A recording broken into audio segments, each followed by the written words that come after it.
Kooky forever on the mic. Shout out Don T for setting up the thing. KM, FM. Let's get it. Let's go. Hey, what's up, guys? It's me and Michael McKellar here on Share a Cookie with Kooky. Someone was too eager to eat this. But hey, let's do a freeze frame. Ready? 3, 2, 1. Okay, cool. So I wanted to bring Mike on the show. Mike's a good friend of mine. We worked together at my previous company, and he has a crazy story now. And I just want to say, like, Mike, talk a bit about yourself. How you doing, guys? Yeah, I'm glad to be in at the the first level of Kooky before he takes off and becomes the internet superstars we all know he's about to become. Yeah, no, Kooky and I, we were just working it out. We've known each other for like, thank you. No problem. This is a Kooky and a half with Kooky. We've known each other for like 3 years. We just worked out 3 and a bit years. It seems so much longer, but we must have. We'll talk about them in this, but we've had projects that probably aged us 40 years, and that's why it's like longer. But yeah, we used to work for a company that did a lot of like visualization and renders basically for architectural firms, and my background's in a lot of like weird tech, and they were developing this immersive projection environment. So I joined them as a technical lead, and then Cluke joined in 2016 as like a marketing guy for us, I guess. Question, render. How do you explain it? Render is... I'm gonna put the description, the dictionary description here. Well, a render would be like, it's a computer generated image of a locked in scene or something like that. I don't know. Okay, cool. So I remember the first time I met Mike, I was saying the story earlier, is I went into this room and they were showing me this projection dome. I'll put a video of it here somewhere. And basically I saw Mike with his manager at the time-ish. He was like he was basically like the inventor. So I was the guy that kind of took his idea and helped him form it into an actual product. So yeah, you could call him my boss, but without either of us, it would never have happened. Okay. And you were a 2-time professor? Yeah, I know. Wait, he's 27 and he's a 2-time professor. Twice. I graduated from Edinburgh Napier in Edinburgh, obviously. Not the good university. But Kygo went to Edinburgh Napier? As in the musician? Yeah, the DJ. There you go. Pretty sure. Or Harriet what? No, I'm pretty sure it's Napier. Yeah, and what good ever came out of Edinburgh Uni? Nothing.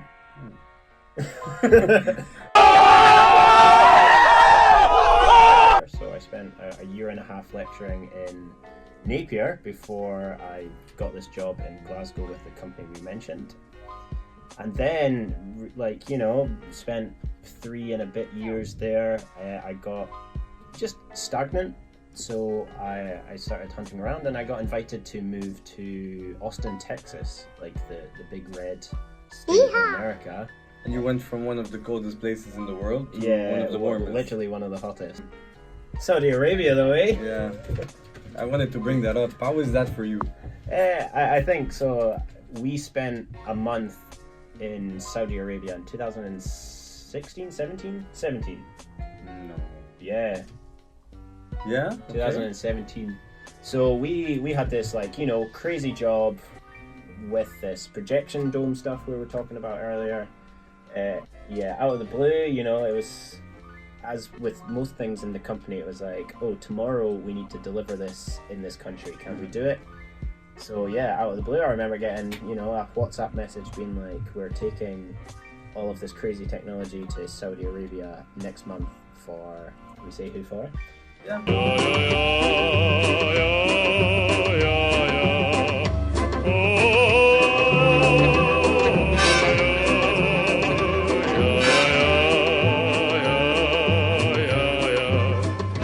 We did the launch of their 3 main cities, right? Neom, Neom, Qiddiya, and the Red Sea project. That's it. So we worked on like 3 pieces for that. Michael, myself, 2 other colleagues were there from like the ground, and we had to do that. I was there for 2 weeks before, filming in the desert. That was an experience. I had to film like the west coast of Saudi Arabia. I'll put it on the map somewhere here. And basically You're gonna make editing hard. Do it again, just for the. There it is, as you can see, the west coast of Saudi Arabia. But yeah, I mean, it was probably one of the hardest things to date I've ever done. We were, so aside from all the technical details, like we were basically building 4 mega structures that, you know, we're talking like 8-meter sized physical structures made out of steel and wood. And we, although we have some practical skills, we're not manufacturers, we're not builders, we're not contractors. The first time you used a drill, remember? And you know, it was our first time as a team at that company delivering something of this scale, and it really took its toll. There was a lot of things we weren't prepared for that we had to do like ad hoc, and I'll give Kaluk the photo, but like I have Apple Health stats where it's like I've walked 10,000 kilometers at 3 a.m. and then I start walking another 10,000 at 6 a.m. Yeah. And we were literally, you know, going back to our hotel, which was about 45 minutes away, showering, and then going back to the venue just to deliver on time because, lots. On average, what were we sleeping? Not at all. If you would have to say, like, if you were to average, would you say 5 hours, 4 hours? I mean, I really specifically have times where it's like 3 hours or less we are out of the compound that we were working in. But we did it. The event was incredible, you know. It's like I've got memories from that trip that will stay with me for life, I think. Yeah. Like less of a work thing, but more of just like a friendship thing between Kooky and I and our other colleague Derek. Shout out to Ray. Funny fact, me and Derek didn't get along before this project. After this project we got very close and I ended up filming his wedding. Yeah. He's just about to have a baby as well, That's so true. congratulations. Congrats, Derek. I would do it again in a heartbeat, but it was probably the worst thing I've ever done in my life. It taught you though. Oh yeah, Like 100%. I felt I learned. I felt I learned the bigger picture. I felt I learned a lot about project management. I felt I learned how to push myself more than I thought I could. That's a really good point. That's what I was going to say. It made me really confident in my work. Like, you know, it made me kind of be like, yeah, we can do that. Let's go and nail it again. And it was definitely one of the main deciding factors in me moving to somewhere like Austin, because I was like, why not just take the risk? You know, we took the risk in delivering this project, but we did it. Sure, I can move to America with my amazing wife, Emma. Shout out to you as well, who somehow supported me through it all. She has an Instagram page. I'll put the link below. Yeah, she's more famous than I, so please follow her. She's more interesting as well, actually. So, I think we had that feeling that when it was over, we were both super bored. Yeah, no, it's Remember like that? living constantly at the pace. Once we built it, it was basically we were just managing the event for about a week, 5 days I think it took. And I just remember us sitting there, you know, eating with our gilded spoons and whatever, and we were just like, what do we do now? Like, what happens now that we're done? It was a fast track, you know, like we were more or less in kind of early stages of our careers, and then we went to like super quick place, a position that I don't think I would see myself in. I was saying, oh, you know, but I felt honestly at that company I was super lucky. You know, I got to do that thing with Man City. I got to do that thing, you know, traveling a lot and. Do you want to just name drop more? A little bit. But I think, you know, I kind of, to be honest, it's like a PTSD thing where I kind of miss being in the war Yeah, zone. no, that non-stop. Yeah. I guess that's one of the main reasons that I came back from Texas, is it's like, professor life is great, but it's so slow, like that snail space stuff. And you had to get married like that, right? Yeah, so one of the big things when we moved to America is that, you know, it's really hard to get visas. So Emma and I made the decision that we were going to move to America, and as part of that we got married on a really accelerated timeline just to be able to get a visa without issues for Emma, which again is like something that I'll forever be in her debt for. I'm sure she'll watch this and probably shout at me for telling you that. But yeah, no, I mean it's like as a couple now, we've been through so much that, you know, like, no disrespect to other couples out there, everyone has their own problems, but like we've been through stuff that people will never go through in their lifetime, and to come out of it, you know, stronger, I think is an amazing thing. You know, Emma gave up her job for me. She gave up basically her personality just to, you know, support me in this crazy venture. And yeah, I mean, she's sort of started to find herself out of it, I think, you know, changing paths, pivoting for all you startup guys out there. really changed her career, really like engaged with herself on how to learn who she is and who she wants to be. But yeah, I mean, check out her Instagram and you'll see all the amazing things she's doing. Used to be a nurse. Yeah, used to be a nurse. Went back to university remotely, started teaching herself computer science, has a bunch of certificates in machine learning and AI from Facebook. Okay. Why? Just, you know, she was just like... Why Facebook, man? Shit, I forgot. Sorry.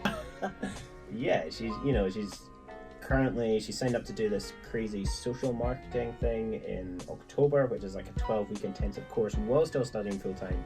And she's just taken a job at this new ethical ticketing platform called Ticket Pass, and they're, you know, she didn't take the job because she needed a job, she took the job because she wanted to give something back.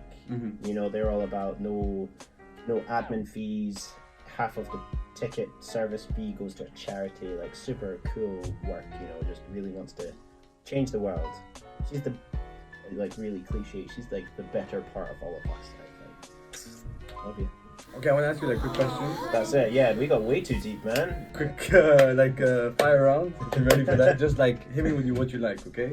I'm asking you, or you're asking me? I ask you. Okay. Okay. If you had to live anywhere in the world, where would you live? Somewhere in Northern Europe. Norway is a real appeal to me. Sweden. You have to pick one. Norway. Okay. Favorite album of all time? Oh, Meteor by Linkin Park. Really? Yeah. Okay. Favorite beverage? I know it. Iron Brew. Yeah. Scott Brew. If you were stuck on an island, what tool would you bring with you? Emma. Oh. We talked a lot about like what you were trying to do and how you're doing with this, but like I'd love for you to just, you've never said in like plain words what this is or why this is, so like why don't you tell the people what's happening? So, you know, I'd love to hear it from your point of view. Okay, this channel, I've always wanted to do something. I haven't spoken to the people. So this, I'm just gonna go away for a minute. I'll let you stay.